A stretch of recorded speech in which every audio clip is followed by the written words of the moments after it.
방송에서 제공하는 투자 정보는 투자 판단에 대한 조언입니다. 방송에서 제공하는 주식의 가치, 가격 상승 및 가격 하락에 대해서는 방송사에서 보장하지 않습니다.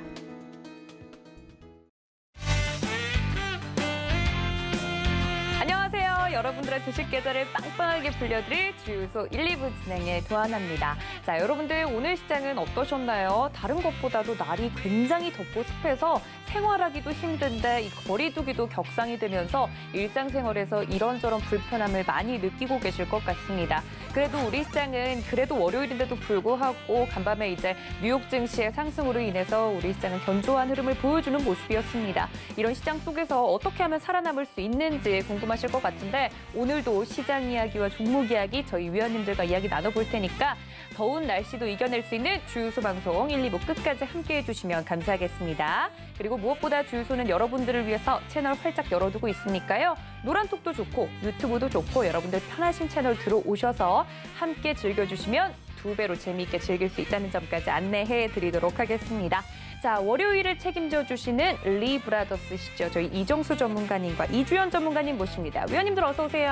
안녕하세요. 네, 두 분이 제가 열심히 오프닝을 하고 있을 때 옆에서 막 주고받고 속닥속닥 거리시더라고요. 뭐 하고 계셨어요? 잡담하다가 대본을 안 들고 들어왔어요. 아니, 실컷 방송 전에 회의하면 뭐 합니까? 대본을 어디다가 버려두고 오셨어요? 그러게요. 간식 먹다가. 그러니까 엿바꿔 드신 거 아니에요, 전문가님? 이건 정말 죄송합니다. 이 프로답지 못한 대본을 아닙니다. 갖다가. 아니죠. 오히려 이 방송에 100% 적응을 해서 뭐 대본 같은 거 지금 당장 없어도 나는 생방송에 최적화되어 있다 이런 의미 아닌가요?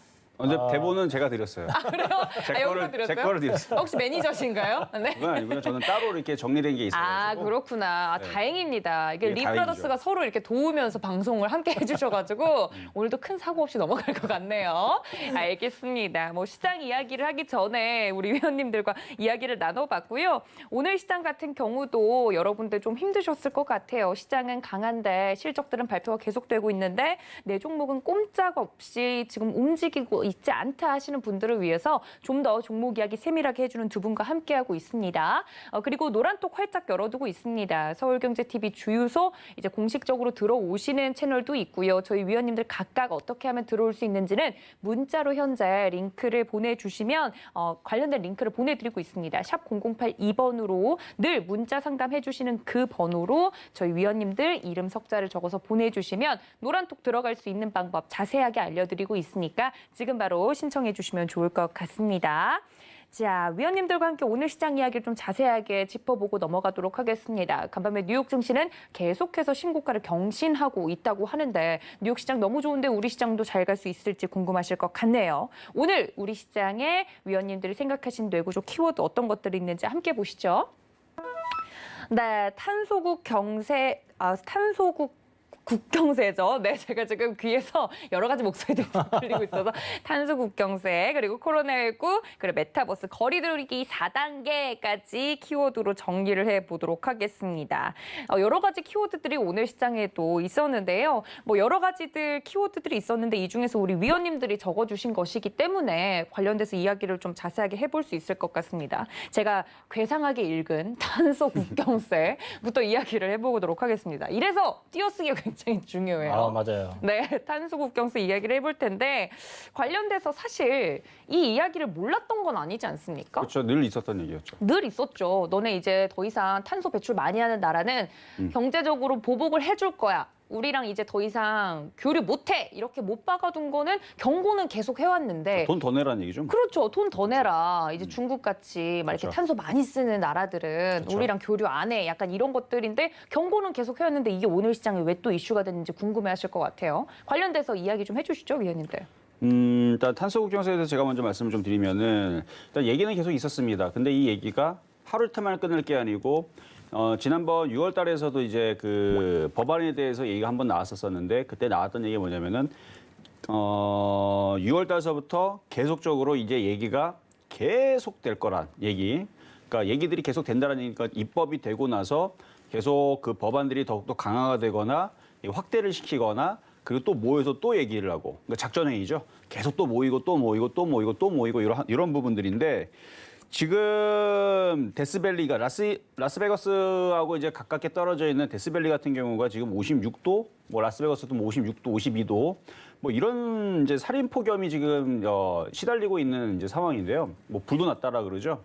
실질적으로 현지에 있는 분들, 제 회원들 중에서도 미국에 그쪽 서부 쪽에 뭐 동부 쪽에 그쪽에 있는 분들도 지금 뭐 난리라고 해요. 정말 더워서.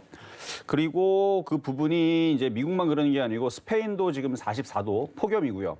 캐나다도 49.5도, 기사 나온 거 제가 적어 온 겁니다. 그리고 러시아 모스크바 같은 경우도 최근에 34.8도, 러시아는 이렇게 막 덥진 않은데 34.8도면은 거의 우리나라 이제 한 여름 더위 수준인데 그 정도까지 올라가 갖고 시베리아 농부들은 지금 폭염으로 인해 가지고 지금 농작물들이 다 죽어가고 있답니다. 그래서 그걸 뭐 막을 방법이 뭐가 있겠어요? 별로 없어요. 뭐 물 주는 방법밖에 없는데 일단 농작물들이 죽어나가고 있다 뭐 이런 얘기를 시베리아에 있는 농부들이 뭐 그런 얘기를 했다라 그러고 인도도 지금 40도인데 인도가 좀 덥긴 하잖아요. 근데 이게 평소보다 7도가 높다라 그래요. 그러니까 평소보다 사실 뭐 3도에서 5도만 올라가도 굉장히 좀 더위를 많이 느끼는데 그러니까 지금 전 세계가 지금 이상 기후로 지금 심해지고 있는 상황들 사실 이걸 이제 기후학자들이 이제 이런 부분에 대해서 많은 경고를 했었는데 이게 이제 영화 같은 뭐 제가 봤었던 영화 중에서 이제 투모로우가 이제 기억이 나는데요. 네. 그렇죠. 그래서 뭐 이런 이제 이상 기온이라든지 이런 부분들로 인해 가지고 농작물들은 이 기온에 굉장히 민감합니다. 그렇기 때문에 특히 거의 뭐 단백질 같은 경우도 뭐 40도, 50도 올라가면 다 익어버리는 수준인데 식물들 같은 경우도 너무 이제 온도가 높아버리게 되면 다 말라 죽거나 타 죽거나 그런 병들이 있다라 그러잖아요. 그래서 동물들도 위험하겠지만 이 식물들도 분명히 이 부분들 때문에 아마 이제 기근이라든지 가뭄이라든지 이런 부분으로 올 수 있을 거라 좀 생각이 되고 거기다가 이제 이런 슈퍼 태풍이라든지 기성 이온으로 이제 앞으로 이제 생길 것들이 이제 뭐 슈퍼 태풍이라든지 아니면은 뭐 그런 부분들 이런 부분들이 이제 탄소의 얘기가 많이 나오고 있죠. 그래서 기후 변화의 이런 부분들에 대해서 뭐 바이든 대통령도 이런 부분들 때문에 지구 멸종 얘기를 하면서 인류의 멸종과 생명에 이제 직관되기 때문에 유럽에서 지금 탄소 도입을 해야 되고 이런 부분에 대해서 이제 탄소를 감축을 해야 되고 이런 부분들이 늘상 있었던 얘기들인데 지금 이상 기온들이 지금 심해지다 보니까 아마 이런 부분에 목소리가 좀 더 힘이 실리지 않을까. 그래서 지금 14일 날에 EU 집행위원회가 14일 날에 이제 진행을 하게 되는데 그때에서 탄소 국경세 도입안을 대해서 발표를 앞두고 관련주들이 좀 움직임이 좀 있었습니다. 후성이라든지 뭐 휴캠스라든지 에코프로 HN이라든지 이런 종목들이 급등이 좀 나왔는데 사실 이게 지금 도입 계획이 2026년에 이제 본격적으로 도입 예정이 되어 있지만 그 앞서서 지금 계속 먼저 완전 도입 전에서 점차적으로 좀 올라가겠죠. 그런 도입 부분들이. 그래서 이번에서도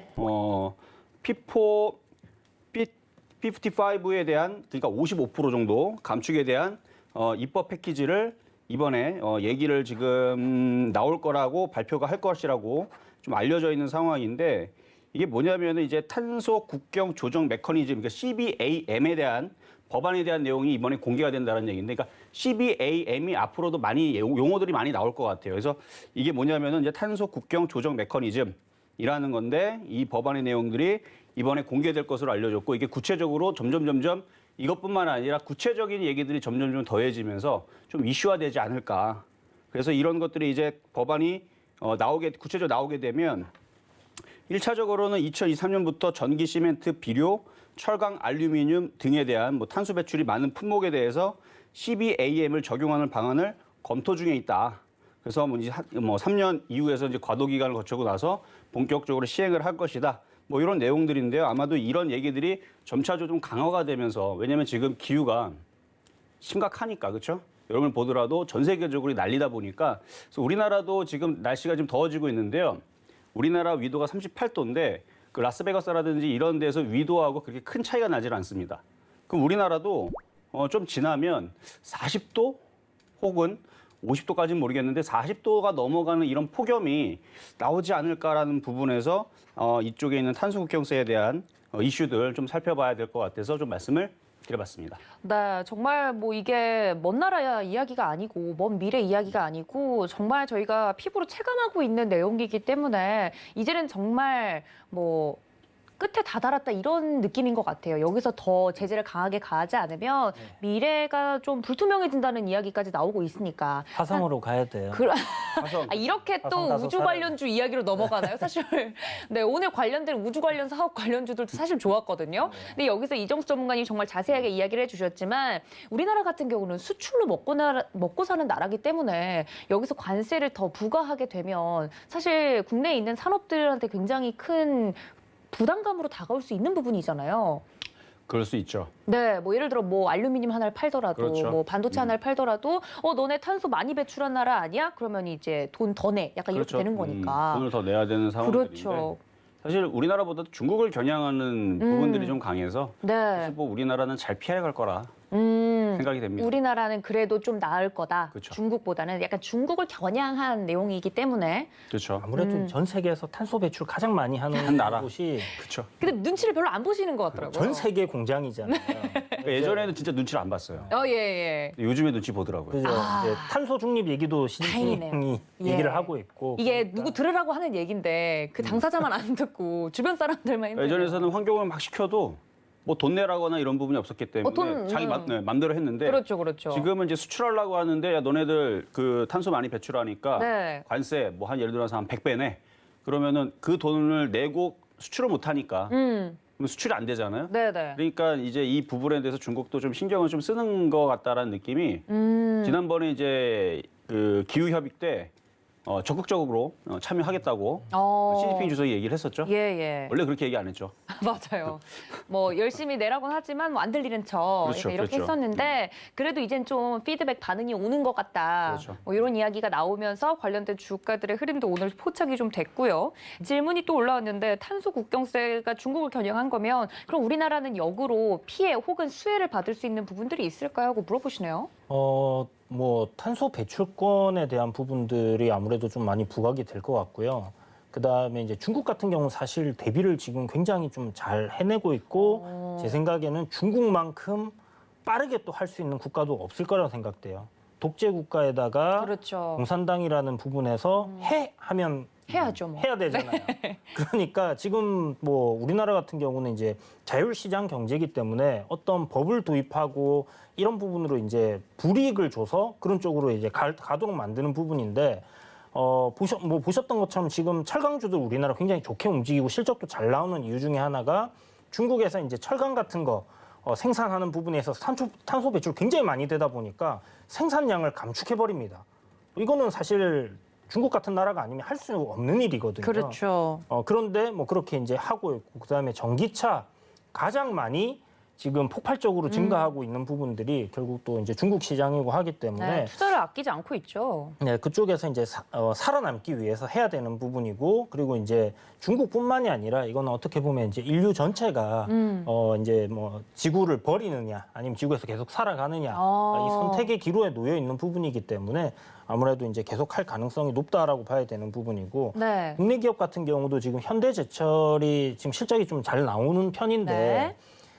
한 1년에 탄소 배출권으로 추후에 내야 되는 돈이 한 3천억 정도가 넘어간다고 해요. 1년에. 그렇게 되면 실적적인 부분 어마어마하게 까먹을 수 있는 그런 그렇죠. 부분들이 생기기 때문에 이런 부분들을 생각했을 때는 아무래도 이런 탄소 배출을 많이 하는 그런 공장을 가진 기업들 같은 경우는 추후에 좀 뭐 지금 실적은 좋게 나오지만 네. 이런 부분에서 좀 불이익을 얻을 수 있다. 그리고 지금 국내 기업들 같은 경우도 이런 부분들을 생각을 해서 이 탄소 배출권을 확보하는 그런 부분에 좀 사업을 투자를 많이 하고 있는 상황입니다. 그래서 지금 뭐 딱히 그렇게 걱정을 하실 필요는 없지 않겠나라는 생각이 들고요. 네. 좀 전에 후성 얘기도 하신 것처럼 네네. 이제 뭐 탄소 배출권 관련된 기업들 보면 우리나라에 이제 조림 사업을 하고 있는 기업들이 꽤나 있거든요. 네. 뭐 써네넬이라든지 성창기업 지주라든지 이제 기본적으로 이런 조림 사업을 뭐 국내에서뿐만이 아니라 뭐 호주라든지 뉴질랜드 뭐 이런 데서 이제 하고 있는 기업들이 많기 때문에 그런 기업들도 좀 수혜를 입을 수 있다라는 부분을 좀 중장기적인 관점에서 본다면 괜찮지 않을까라는 생각이 듭니다. 네. 관련해서 움직이는 종목들에 대해서도 긍정적인 혹은 좀 보수적인 의견들을 나눠주셨어요. 안 그래도 실적이 최근에 굉장히 잘 나오고 있는 경기 민감주 같은 경우는 여기가 고점이냐 논란이 안 그래도 있는데 거기에 더불어서 이런 탄소 배출권 이슈까지 좀 불거지면 그런 기업들한테 기업들한테는 확실히 마이너스잖아요. 네. 경기 민감주에 대한 두 분의 의견은 어떠신가요? 지금 이 시점에선. 저 같은 경우는 일단은 이게 지금 당장 시행한다는 것도 아니고 네. 준비가 되는 부분들이고 기업들이 그러니까 일단 대기업들은 정보가 여러분들 일단 빠르고요. 저희들보다 더 빠를 수 있습니다, 당연히. 네. 그래서 이미 이 부분에 대해서 처음 얘기 나온 것도 아니고 탄소보충권 얘기가 이미 2008년도에도 얘기가 나왔던 부분들이에요. 그렇죠. 예전서부터 계속 준비를 해왔던 부분들이기 때문에 대기업들은 나름대로 다 자구책을 다 준비를 하고 나름대로 뭔가 준비를 했을 겁니다. 그러니까 뭐 지금 당장 뭐 그래서 뭐 철강주라든지 이런 부분들이 그런 데서 이제 피해를 받아서 빠질 것이다라는 생각보다는 그때 가서 흔들게 되면은 그때 가서 생각하면 되고요. 지금은 그거보다는 지금에 있는 실적, 그러니까 지금 당장 시작하는 게 아니잖아요. 그러니까 그렇죠. 당장 시작할 때쯤에서는 얘네들이 자구책을 뭔가 카드를 내놓을 거예요. 그러니까 그 부분은 그때 가서 이제 생각하면 되는 거고 지금 당장은 상승할 것만 그래서 경기 민감주 지금 당장 여러분 뭐 주식 뭐 앞으로의 뭐 3년 뒤에서 이 종목이 오를 거냐 빠질 거냐 이것보다는 지금 당장 1년 안에 혹은 한 달 안에 오를 걸 찾아야 되잖아요. 그렇죠. 그러니까 지금 당장에서 움직일 수 있는 종목들을 찾아내시는 게 좋을 것 같다. 그래서 뭐 철강주들은 사실 지금 취해서는 좀 많이 올라갔다 지금 조정받는 과정이라서 네. 지금은 그냥 저냥 저는 그냥 대충 그냥 보고 있어요. 그쪽보다는 아까도 얘기했지만 이제 탄소 국경세 얘기가 나왔으니까 네. 그 관련된 이제 배출권 관련주라든지 아니면 환경 관련된 종목이라든지 아니면은 좀 미래지향적으로 뭐 그런 쪽들을 먼저 좀 찾아보시는 게 좀 좋을 것 같고 네. 지금 당장 지금 덥잖아요. 그러면 그렇죠. 이제 여름 수혜주들을 움직일 수도 있고 여름 수혜주는 좀 여러 가지가 있죠, 그렇죠? 그렇죠. 뭐 여러 가지 뭐 이제 뭐 복날도 이제 11일날 넘어갔으니까 뭐 그쪽 관련주가 될 수도 있는 거고 뭐 전자제품 뭐 이런 뭐 요즘에 뭐 창문형 에어컨 잘 나오더라고요. 요즘에 잘 나온다고 얘기를 하는데 네. 저는 안 써봤는데 여기 이주원 전문가님은 써보셨다고 하더라고요. 그래요? 어때요, 전문가님? 굉장히 좋습니다. 아이 뭐 초반 모델 같은 경우는 시끄럽다 그러죠. 뭐 소음도 좀 있고 핑크네. 맞아요. 시끄러워요. 아니 그래서 그걸 설치한 집에 한번 가보니까 뭐가 네. 이렇게 창문에 툭 하고 튀어나와 있는데 그게 창문형 에어컨이더라고요. 그렇죠. 그리고 소음도 굉장히 그리고 마지막 나머지 부분을 좀 막아야 되잖아요. 네. 그게 굉장히 약간 인테리어상 별로 안 예뻐가지고. 근데 네. 나름 괜찮은 것 같아요. 요즘 거는, 실용적으로 좀 쓸 수 있는 제품이지 않나라는 생각도 들고 네. 기존에 나왔던 건 소음이 좀 심했는데 네, 맞아요. 제가 산 것도 소음이 조금 있거든요. 그래요? 그런데 뭐 최근에 나오는 것들은 또 소음을 굉장히 많이 줄인 것들이 많다고 하니까 네. 괜찮은 것 같아요. 제 생각에. 네. 경기 민감주 얘기하다가 여름 수혜주로 너무 자연스럽게 넘어왔네요. 아무튼 경기 민감주는 그렇죠. 멀리 보지 말고 가까이 있는 이런 그러니까 뭐 여름 1년 수혜주들. 정도만 본다라 그러면 나쁠 건 없습니다. 알겠습니다. 너무 멀리 걱정할 필요는 없다 이런 이야기를 하신 것 같아요. 멀리 걱정하는 건 기업들이 알아서 걱정할 거예요. 그렇죠. 그거는 그분들이 알아서 하시고 그렇죠. 우리는 매매 트레이딩 하는 관점에서는 지금 당장 좀 보자 이렇게 이야기해 주시죠. 이주연 전문가님도 비슷한 의견이실까요? 만약에 정말 이 우주까지 생각하고 계시잖아요. 그러니까 이게 탄소가 정말 문제가 돼서 네. 이런 기업들이 지금 실적을 잘 나오고 있는 상황이다. 음흠. 그런데 앞으로 미래에는 이런 탄소 때문에 이제 실적이 안 나올 거다 한다면 지금 여기에 지금 투자하는 외국인들이나 기관이라든지 이런 뭐 우리가 흔히 말하는 세력들이 네. 빠져나가기 위해서 최대한 주가를 많이 띄우지 않을까요? 마지막 불꽃을 태우지 않을까요? 그럴 수 있죠. 그런 생각을 한다면 뭐 네. 괜찮을 거다라는 생각을 하고 있습니다. 주가 흐름상 네. 수급을 봤을 때도 너무 크게 걱정하지 않아도 될 것 같다. 네. 알겠습니다. 뭐 여러 가지 지표를 통해서 두 위원님들께서 안심을 시켜드렸으니까 또 관련해서 그냥 우주 이야기가 우스갯소리로 나온 게 아니라 정말로 우주 산업의 진심인 미국의 이제 스타트업 기업들도 있고요. 오늘 이름이 갑자기 생각 안 나요. 버진 항공 네네. 회장님께서 한번 예. 날아갔다 오셨잖아요. 한 3, 4분 정도 네. 갔다 오셨는데 후기 뭐라고 하시던가요? 전문가님한테 직접 말씀하시던가요? 아니 뭐 저한테 얘기는 하진 않았지만 뭐 인터뷰에서 네. 뭐 어릴 때부터 꿈꾸던 일이 현실이 됐고 저거 네. 얘기를 하셨는데 예. 지금 뭐 억만장자들이 전부 막 우주로 간다라고 막 하고 있잖아요. 아니 저는 그래서 그 우주 산업을 준비하고 있는 그 기업들이 돈이 지금 당장 안 벌리잖아요. 사실 비즈니스 모델상 네. 당장 우주 산업을 팔 수 있는 게 아니니까 관광 상품을 돈을 어디서 이렇게 받아오나 했더니 정말 거기에 투자하고 있는 큰 손들이 많다고 하더라고요. 그러니까요. 이제 돈 많은 사람들은 지구를 떠날 채비를 하고 있는 겁니다. 저희는 어떡하죠? 이런 일들이 일어나는 거를 알게 모르게 지금 음모론적으로 봤을 때는 저희 어떡하죠? 정말 화성으로 이주를 준비하고 있는 게 아닌가 이렇게 좀 생각이 들고요. 네. 실질적으로 이번에 기후 변화가 너무 급격하게 일어나니까 네. 사실 사람들이 이제 지구에 살 수 없다 하면 네. 몰래 도망가지 않을까요? 몰래요? 네, 그렇죠. 다 알게 되면 사람들이 이제 난리가 날 거니까. 전문가님들은 만약에 알게 되시면 저한테 말씀해 주셔야 됩니다. 저희도 똑같이 죽고 남을 텐데요. 뭐. 저희가 먼저 알게 아, 그런가요? 되니까. 아, 네. 예, 예. 아, 제가 좀 보험을 들어놓으려고 그랬는데 안 되겠네요. 아무튼 이 기후 문제가 사실 네. 웃고 떠들 수 있는 문제는 아니에요. 정말 맞아요. 실질적으로 중요한 문제라서 저는 문득 생각이 든 게 그러면 친환경 에너지 관련해서는 이런 이슈를 받아서 움직일 수 있는 종목들은 없을까라는 생각이 좀 들더라고요. 친환경 전기차 관련해서는. 있었잖아요. 전기차. 수소는 왜 지금 조용하죠? 수소는 사실 현실성이 너무 떨어져요. 지금 단계에서는. 그러니까 네. 지난번에 이제 서울경제에서 수소 네, 경제 네. 포럼을 했잖아요. 맞습니다. 그때 이제 이야기 나온 것들도 보면 현실적으로 이 인프라 투자가 들어가야 되는데 수소 충전소를 하나 짓는데 10억이 들어가요. 그렇게 되면 이제 그걸 이 막 줄소처럼 이곳저곳에 다 짓기 위해서는 어마어마한 네. 돈이 들어가야 되고 그다음에 이제 그걸 갖다가 다시 이제 보관을 하고 이런 데도 비용이 굉장히 크게 들어가기 때문에 액체 상태로 보관하는데도 비용이 많이 들어갑니다. 그래서 그런 부분들을 생각했을 때 약간 좀 현실 가능성이 조금 떨어지는 부분이다라고 네. 볼 수 있는 부분이고요.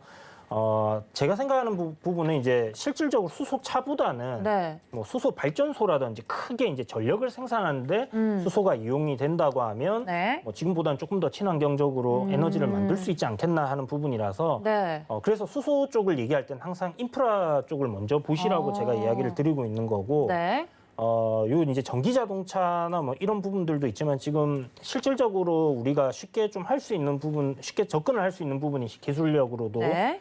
태양광이라든지 아니면 이제 풍력이잖아요. 그렇죠. 그렇다 보니까 이제 이쪽 관련해서 이제 지금 봐야 되는 부분인데 사실 작년에 우리나라에서 이제 그린 뉴딜 이야기 나오면서 네. 미국에서 그린 뉴딜 이야기 나오고 하면서 주가 굉장히 많이 올랐어요. 그렇죠.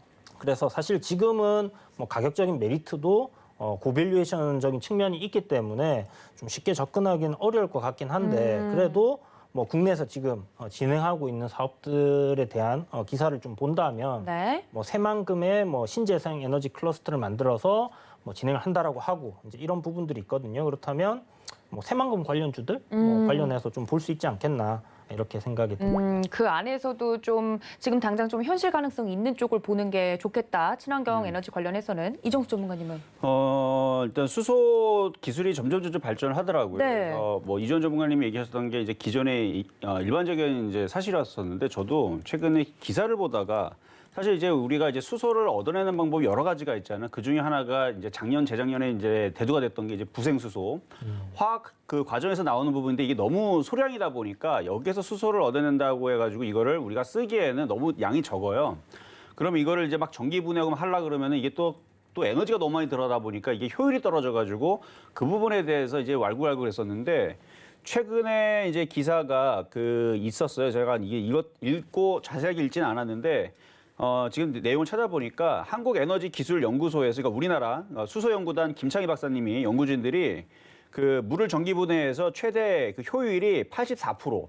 대단한 거라고 하더라고요. 그래서 이게 한번 기사가 한번 나온 적이 있는데 그래서 수전의 스택이라는 뭐 이런 기술인가 봐요. 그래서 공급된 물이 분해돼서 실제로 수소가 생산되는 핵심 장치로 전국 분리막, 분리판, 셀프레임 등의 단위 부품을 필요 출력에 따라서 여러 장으로부터 수백 장씩 쌓아서 만든다라는 뭐 이런 기술인 것 같은데 네. 저도 뭐 제가 연구진이 아니라서 정확하게 모르겠지만 이게 효율이 뭐 84%인가 어마어마하게 이게 지금 뭐 수소의 효율이 굉장히 높아졌다고 하더라고요.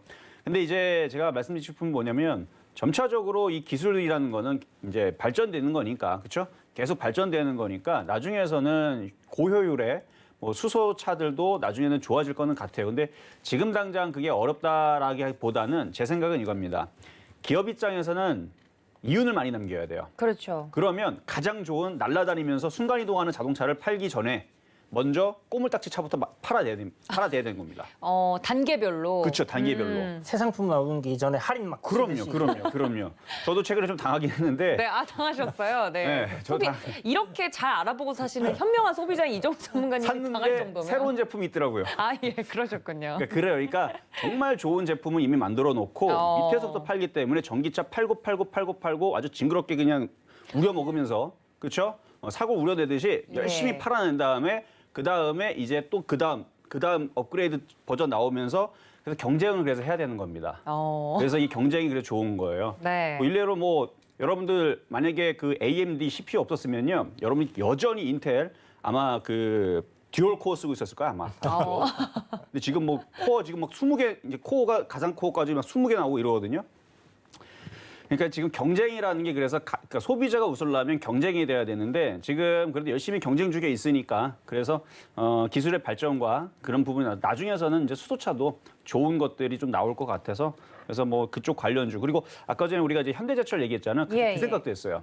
얘네들이 이제 그 탄소 배출권에 대해서 앞으로 이제 환경을 생각을 해서 이제 그런 부분이 문제가 된다라는 생각을 한다라 그러면 예전에 그런 기사가 있었거든요. 얘네들이 전기차 쪽으로 사업을 이라는 비슷한 뭐 그런 이제 이슈가 있었습니다. 그러니까 얘네들이 전기차 사업으로 나갈 수도 있어요. 잘하면 아니면은 말 그대로 조린 사업을 하든가 그렇죠? 뭐 저쪽에 뭐 호주라든지 저쪽에 어디다 뭐 중동에다가 뭐 깔아가지고 그쪽 건설 깔아가지고 거기다가 뭐 물 하고 그래서 두산중공업과 또 합작해가지고 또 물 열심히 또 바닷물 끌어다가 그렇죠? 뭐 그런 식으로 해가지고 뭐 조림 사업을 할 수도 있는 거고 그래서 이 기업들이 자기네들이 이제 살아남을 생각이 있으면 뭔가는 하기 때문에 그쪽에 있는 그래서 앞으로의 이제 생존에 대한 문제니까 그런 부분에 대한 그 신재생 에너지에 대한 부분들에 대한 흐름은 네. 여러분들이 계속 쫓아가야 된다라고 저는 생각을 합니다. 네, 계속해서 이 탄소 국경세와 관련돼서 환경 문제는 정말 우리나라뿐만 아니라 전 세계적인 문제이기 때문에 관련돼서 기술이 발전되는 방향에 따라서 여러분들도 함께 팔로우를 해주시면 좋겠다라는 말씀까지 전해드렸습니다. 자, 저희 다음 키워드도 좀 봐야 될 것 같아요. 사실 이제 이 키워드 이외에도 여러 가지 이야기들을 준비를 했는데 사실 더 환경과 관련해서는 이야기할 게 많지만 다 풀면 재미가 없으니까요. 여기서 좀 마무리를 하고 코로나19랑 거리두기 4단계로 좀 넘어가면 좋을 것 같습니다. 오늘부터 수도권은 거리두기 4단계가 시행이 되면서 이제는 저녁 오후 6시 이후에는 뭐 3인 이상 집합도 금지고요. 뭐 가게도 더 닫고 더 강하게 거리두기를 빨리 해서 이 상황을 좀 빨리 잡자. 그리고 많은 국민들이 잘한 결정이다라는 이야기들이 나오고 있더라고요. 그런데 거리두기 4단계가 되면서 뭐 여러 가지 또 이제 풀릴 줄 알고 경제가 괜찮아질 줄 알고 좀 준비를 했던 부분들이 또 다 무너졌잖아요. 코로나19라든지 거리두기 4단계 관련돼서는 두 분의 의견이 궁금하네요. 관련돼서 시장에 영향이 있을까요? 거리두기 4단계 사실 저는 이거 풀릴 거라고 생각한 사람 누가 그런 생각을 했는지 전혀 제가 기본적으로 뭐 이렇게 의사가 아니잖아요. 그렇죠, 의사도 그렇죠. 아니고 전문가 쪽은 아니지만 지금까지의 그 추세 그러니까 뭐 델타 변이가 생겼다 하고 백신을 많이 맞은 나라에서도 확진자 네. 돌파 감염이 어마어마하게 생기고 있는 상황에서 이게 잘 될 거라고 낙관적으로 생각했다는 것 자체가 저는 좀 잘못됐다라고 생각을 하고요. 네. 이런 시그널을 국민들에게 주는 것 자체가 저는 좀 잘못되지 않았나라는 생각이 듭니다. 그래서 지금은 거리두기 4단계를 할 때가 아니라 뭐 개인적인 생각으로는 계엄령을 선포하고 아예 아, 예? 그냥 저녁에 못 돌아다니도록 그냥 딱 6시 이후에는 못 돌아다니도록 한다든지 아니면 예, 진짜 예. 셧다운을 해서 네네. 딱 일주일간만 그냥 뭐 이 손해 나는 거는 국가에서 배상을 해주고 지금 출근하셔서 방송 나오셔서 화나신 거 아니죠? 아니 그런 건 아닙니다. 예, 예. 아니 그 정도로 좀 강력하게 지금은 해야지 문제가 해결되지 않을까라는 그렇죠. 좀 걱정이 돼서 이제 얘기 드리는 거지. 사실 맞습니다. 이제 좀 다운표하고 들으세요, 예. 여러분. 예. 좀 웃자고 이제 너무 우울하니까 그렇죠. 거리두기 4단계 예. 한다니까. 그래서 국민 여러분들이 굉장히 잘 해주셨는데 안타깝게도 지금 변이들이 이제 또 생기는 걸 막지 못한 부분들이 있다라는 게 어쩔 수 없는 상황인 것 같아요. 그래서 지금은 조금 뭐 힘들더라도 마지막으로 진짜 이 참을성을 인내심을 쥐어 짜내가지고 네. 우리가 요번을 잘 버텨낸다고 하면 또 백신 접종이 되지 않겠습니까? 저는 그런 희망을 가지고 있으니까 뭐 여러분들도 한번 잘 버텨내시고 백신 접종하고 다시 또 괜찮은 네. 상황으로 돌아가야죠. 네, 격상된 건 좀 마음이 아프지만 이왕 시행된 거 좀 빠르고 굵게 이 기간 동안 잘 버텨서 더 이상 확진자 수가 안 늘어나는 게 경제에도 좋은 거니까요. 관련해서 이정수 전문가님 어떻게 네. 보셨어요? 일단 저는 다른 나라의 그 확진자와 사망자를 제가 계속 조사를 하고 있거든요. 다 조사를 하고 있습니다. 네. 왜 조사를 하고 있냐면 이 사망자가 늘어나고 있는 나라는 지금 러시아 정도밖에 없고요. 영국도 지금 사망자가 지금 최저치입니다. 확진자는 좀 늘어났어요. 근데 이전에 있었던 12월 달, 1월 달 그때에서의 최고치는 아니고요. 그 정도 수준은 아니고 그거의 한 절반 정도에서 확진자는 늘어나고는 있는데 사망자는 최저치입니다. 사망자는 최저치고 전 세계적으로 확진자와 사망자가 누적적으로 1위를 달리고 있는 나라가 바로 미국이고요. 2위, 3위가 이제 인도하고 브라질이 이제 엎치락뒤치락 하고 있는 수준인데 미국, 인도, 브라질이 모두 다 확진자가 다 줄어들고 있어요. 특히 미국이 확실히 많이 줄어들었고요. 사망자들도 다 줄어들고 있어요.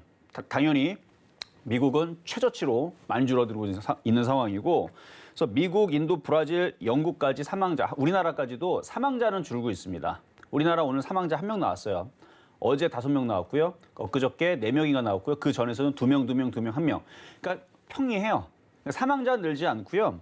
확진자만 우리나라가 지금 1,300명대 올라가고 있는데 지금 정부에서 지금 이제 발빠르게 이제 4단계를 이제 진행을 하고 있으니까, 그리고 사람들도 경계감을 지금 가지고 있고 위기다라는 생각을 하고 있기 때문에 여기서 폭발적으로 뭐 2,000명, 3,000명 늘어나기는 쉽지는 않다고 생각을 해요. 뭐 근데 늘어나더라도 지금 늘어나는 이유들이 이제 클럽이라든지 그 유흥 이런 부분 쪽에서 많이 늘어났다라 그러죠. 왜냐면 20대, 30대 이 친구들이 뭐 코로나 별거 아니네 뭐 이런 느낌으로 지금 가다 보니까 뭐 이제 뭐 뉴스에도 많이 나왔지만 뭐 홍대 여기 멀지 않은데요. 여기서 마스크 다 풀고 막 이렇게 이런 문화들이 이제 갑자기 막 생겨져가지고 그래가지고 약간 느슨한 상황에서 20대, 30대 쪽에서 많이 번졌다라고 얘기가 나오는 걸 여러분들 들으셨죠? 근데 우리나라 접종률이 30%인데 아직 20대, 30대가 맞질 않았습니다. 않았죠. 예. 그래서 저도 그게 좀 이해가 안 돼요. 만약에 정부에서 이 노년층들보다는 네. 젊은 층들하고 사회에 이렇게 소비가 좀 많은 지금 당장 30대, 경제 활동을 40대 해야 되는. 경제 활동을 하는 사람들에게 우선적으로 접종을 했다라면 네. 확산율이 줄어들었을 가능성이 더 높지 않을까라는 생각도 들고, 그다음에 새로운 자영업자들에게도 접근이네요. 네. 훨씬 더 도움이 되지 않았을까라는 생각이 빨리 들거든요. 맞고 이제 경제 활동하는 데는 큰 지장 없도록. 그렇죠. 그러니까 이제 밖에 나갔다가 어차피 들어오면 노년층들 같은 경우 이제 집에 있거나 좀 하는 그렇죠. 경우들이 많기 때문에 물론 뭐 취약 계층이니까 네. 그렇게 이제 먼저 했겠지만, 저는 경제적으로 만약에 2마리 토끼를 잡는다고 했으면 이거는 순서가 조금 잘못된 게 아닌가라는 생각이 좀 들어서 아쉬운 부분이지 않나. 그냥 개인적인 생각입니다. 뭐 전문가가 아니니까. 네. 그래서 그런 부분들이 좀 아쉬운 거죠. 20, 30대에서 지금 그렇죠. 전파가 빠르게 근데 되고 있다고 하니까. 지금 그러니까 지난달만 하더라도 접종률이 5%였었는데 지금 30% 생각보다 좀 빨리 올라오고 네. 생각하거든요. 그래서 한 달에서 2달만 지나면 우리나라 전체 한 50% 정도는 좀 맞지 않을까. 그러면 지금보다는 확실히 확진자 숫자는 분명히 확실하게 줄어들 거고, 그렇죠. 사망자는 지금도 발생하고 있지 않기 때문에 그래서 이거는 시간 문제인 것 같아요. 그래서 지금 4단계 시행 중이라서 지난주 목요일날 금요일날 공포 때문에 떨어졌잖아요, 시장이. 근데 그 정도에 떨어지면요, 그냥 심심할 때마다 떨어지는 수준입니다. 뭐 우리나라 뭐 코스피 뭐 5% 이상 빠진 것도 아니고, 지난주에 뭐 2% 빠졌다가 1% 안쪽으로 줄어들었는데, 그러니까 눌림목 잘 받은 거라 생각하면 되고요. 지금은 많은 사람들이 공포감 때문에 또다시 흔들리지 않을까라는 생각을 하지만 아닙니다. 제가 볼 때에서는 떨어질 이유가 없어요. 왜냐하면 미국이라든지 인도라든지 아니면 브라질이라든지 영국이라든지 사망자가 급증을 하면 이게 정말 문제가 되지만, 사망자가 나오지 않는다라는 것은 우리나라 지금 그 20대, 30대 아직 그 접종을 마치지 않았기 때문에 확진자만 많이 나오는 부분들인데, 이 부분은 줄어들 겁니다. 이유들은 좀 전에 설명했으니까 여러분들 이해되시겠죠? 그래서 이제 지금 주사를 계속 맞추고 있는데 저도 맞고 싶은데요.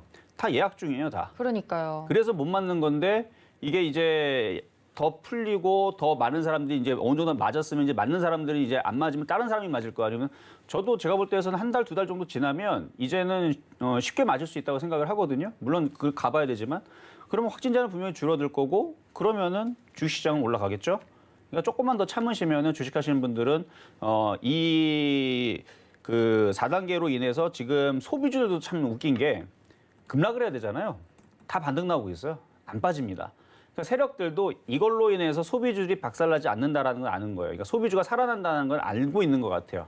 그러니까 여러분들도 만약에 소비주를 가지고 있거나 아니면 코로나 때문에 시장이 박살날 거라 생각하시는 부분들은 접고, 오히려 지금은 줍줍 저점 매수 타이밍이 아닌가라는 생각으로 시장을 좀 접근하시는 게 좋을 것 같습니다. 알겠습니다. 코로나19와 그리고 백신 더불어서 거리 두기가 강화된 이 상태에서 관련된 이슈들로 혹시나 움직일 수 있는 종목들을 보고 계신 분들이 계시다면 이 점에 대해서 참고해 주시면 좋을 것 같습니다. 자, 이렇게 위원님들 뇌구조는 좀 정리를 하고 우리 시청자분들의 뇌구조를 한번 보고 넘어가도록 하겠습니다. 안 보면 아쉬우니까요. 함께 보시죠. 네, 배당주, 공모주, 그리고 메타버스, 경기민감주 반등 이렇게 키워드가 올라왔는데, 오늘 사실 시장에서 또 이야기하지 않을 수 없는 부분이 메타버스 관련된 종목들의 흐름이 굉장히 강했다는 점. 우리 이주원 전문가님이 늘 메타버스 잘 모르는 단어 나오면 일단 관심 있게 보셔라. 새로운 테마가 형성되지 않았냐라고 이야기를 해주는데 정말 잘 가고 있어요. 네. 뭐 이것저것 메타버스 관련돼서 엮였다 하면 오늘 좀 튀는 모습이었는데 어떻게 보셨을까요?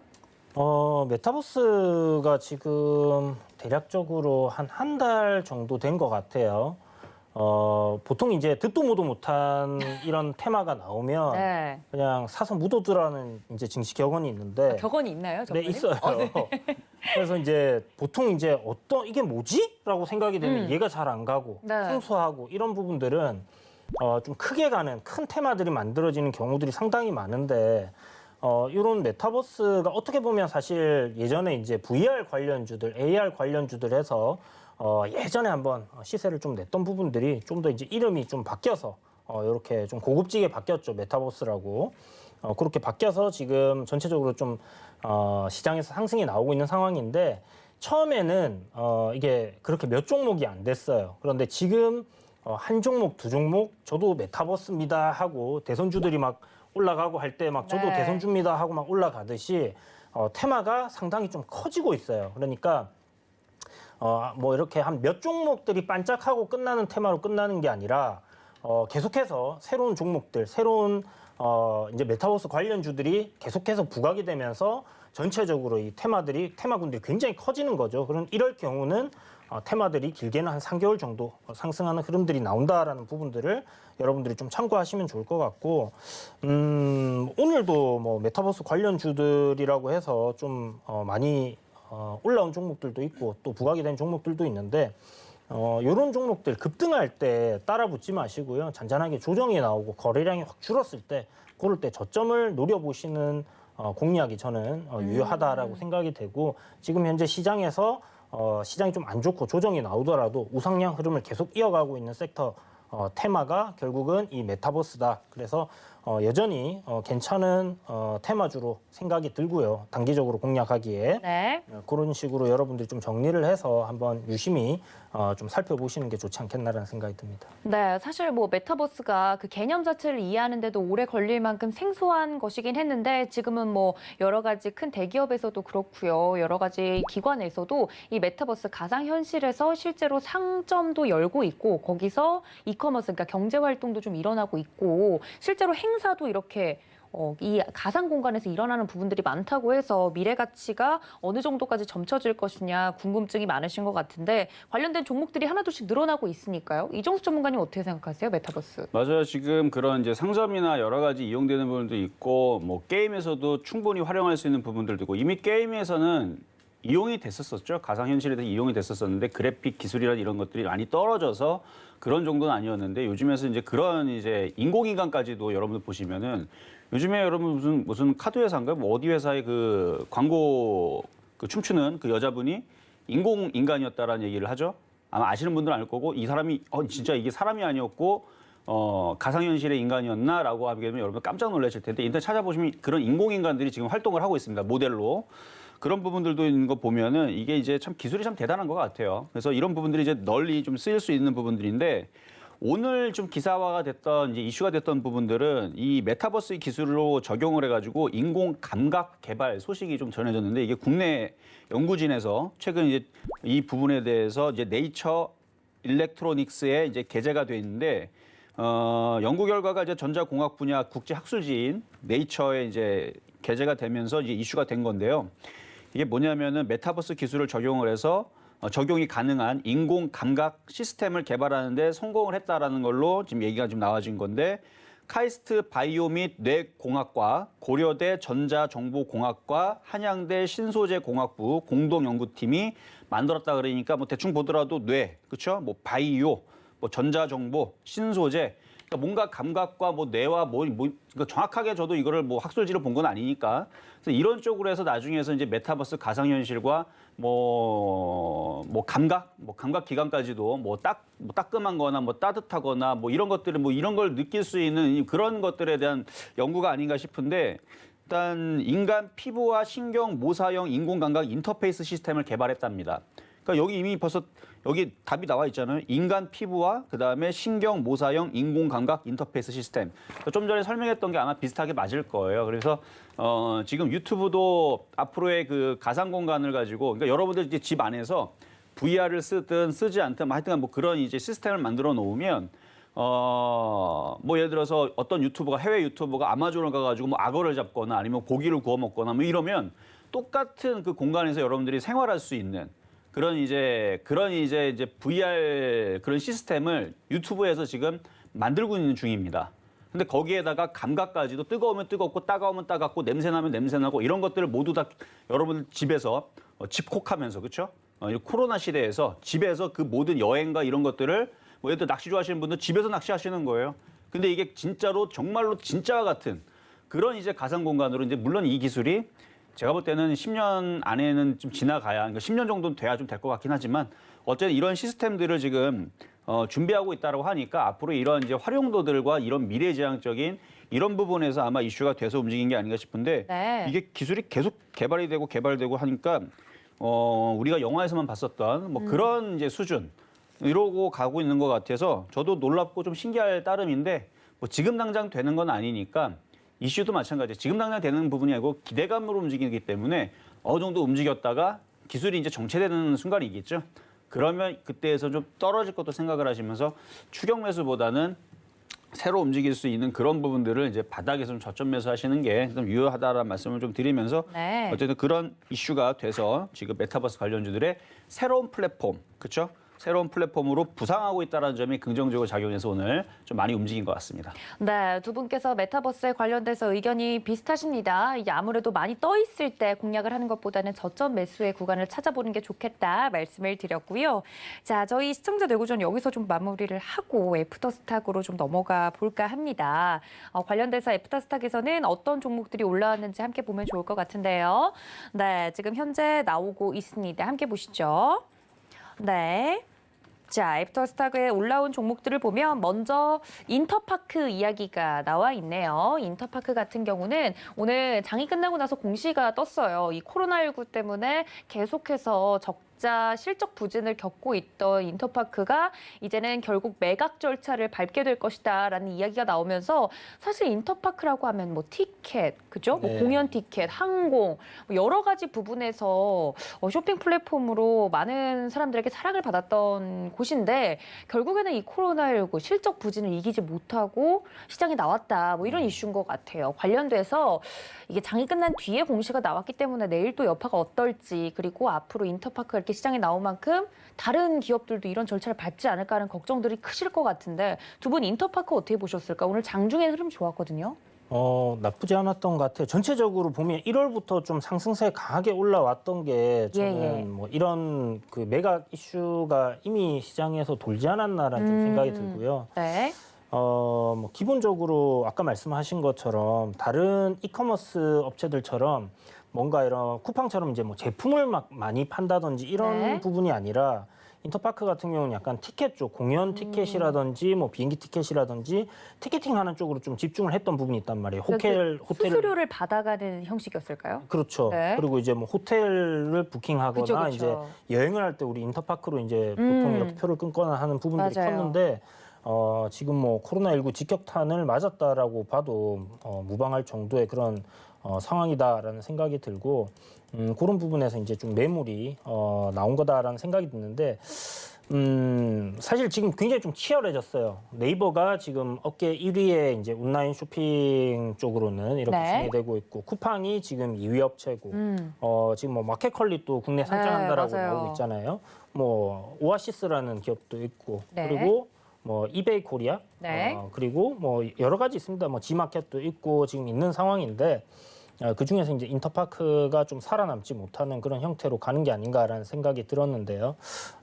그런 부분 때문에 이제 매물로 나온 것 같고 사실 그렇게 지금 시총이 큰 편은 아니에요. 한 4,500억 정도 시가총액인데 내일 뭐 아침에 시가부터 좀 10% 상승해서 뭐 상한가를 간다고 하더라도 한 5천 뭐 한 6천억짜리 안 될 것 같네요. 뭐 그렇다면 사실 인터파크를 매수한다고 뛰어들 수 있는 업체들은 좀 상당히 많지 않을까라는 생각을 하고요. 네. 기본적으로 딱 생각했을 때 대기업 중에 요번에 이베이 코리아에서 이제 네. 신세계가 가져갔잖아요. 그렇죠. 그때 이제 경합을 붙었던 롯데 쪽이 건드리지 않을까라는 생각도 조심스럽게 해보고 네. 일단 뭐 매각 이슈가 붙었기 때문에 저는 뭐 주가는 굉장히 좀 긍정적으로 움직일 가능성이 높지 않겠나라는 생각이 듭니다. 알겠습니다. 뭐 사실 시장에 인터파크가 나왔을 때 이거를 어떤 기업이 가져가느냐 이것도 관전 포인트인데 그리고 제가 하나 까먹을 네네 뻔했는데 뭐죠? 이게 이제 시간에서 아이마켓 코리아라고 예, 맞습니다. 급등을 했어요. 이게 이제 인터파크 자회사인데요. 네. 이게 알짜예요. 네. 네. 이게 왜 알짜죠? 이게 완전 알짜 기업인데 예전에 이제 삼성전자에서 이제 만든 회사인데 네. B2B 사업 그러니까 이제 기업들 간에 어떤 물품을 구매할 때 이제 이 업체를 통해서 이렇게 구매를 하거든요. 그래서 네. 지금 실질적으로 인터파크 실적은 좀 안 좋지만 네. 아이마켓 코리아 실적은 꾸준해요.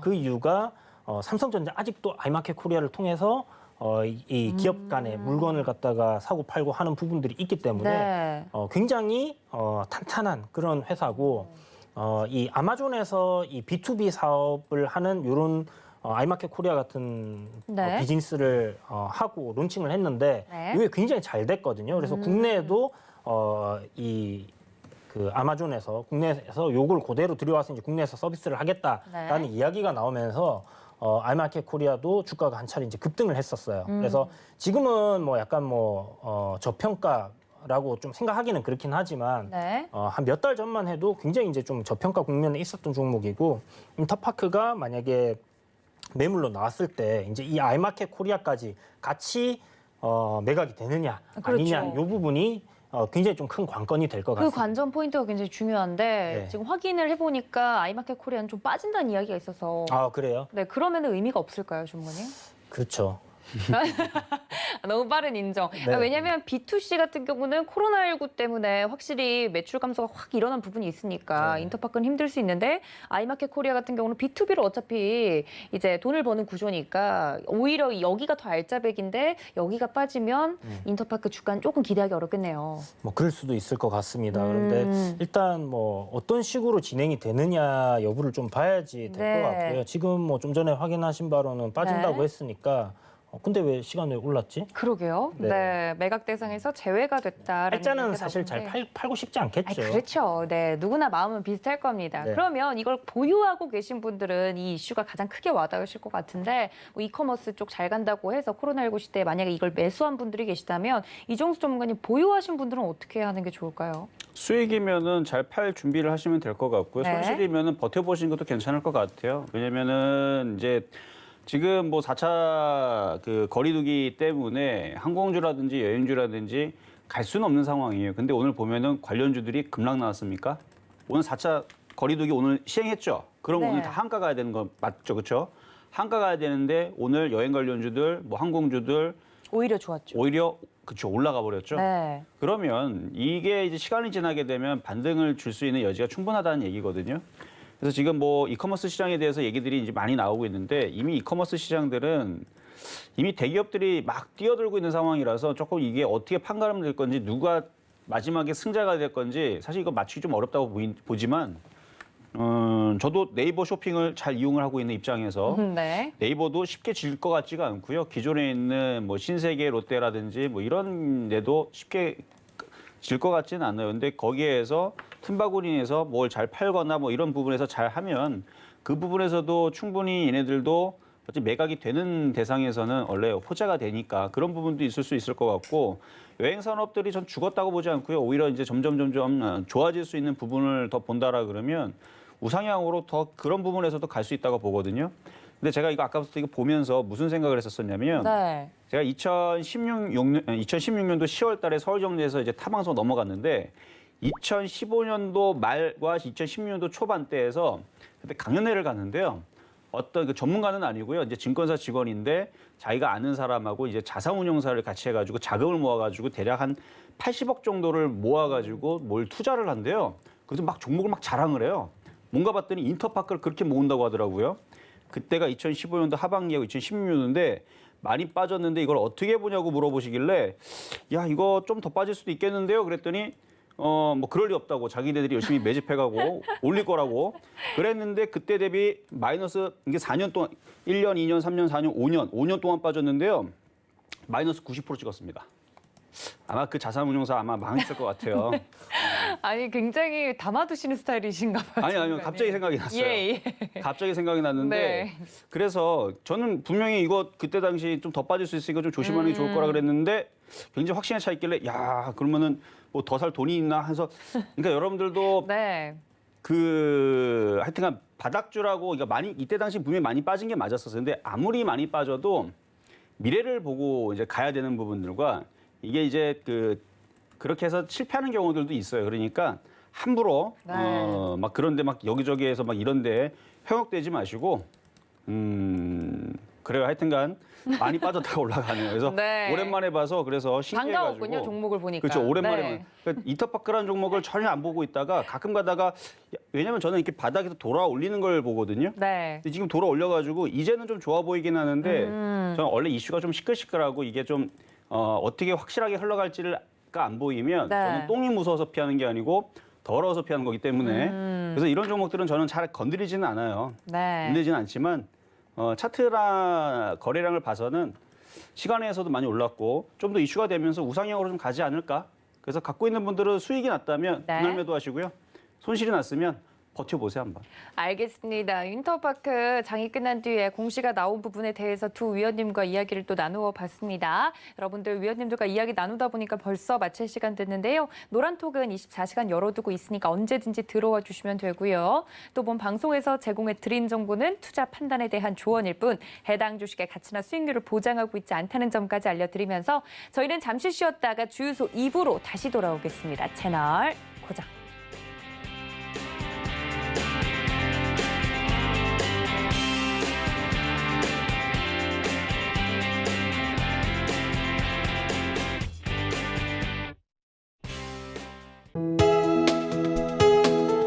본 방송에서 제공하는 투자 정보는 투자 판단에 대한 조언입니다. 방송에서 제공하는 주식의 가치, 가격 상승 및 가격 하락에 대해서는 방송사에서 보장하지 않습니다.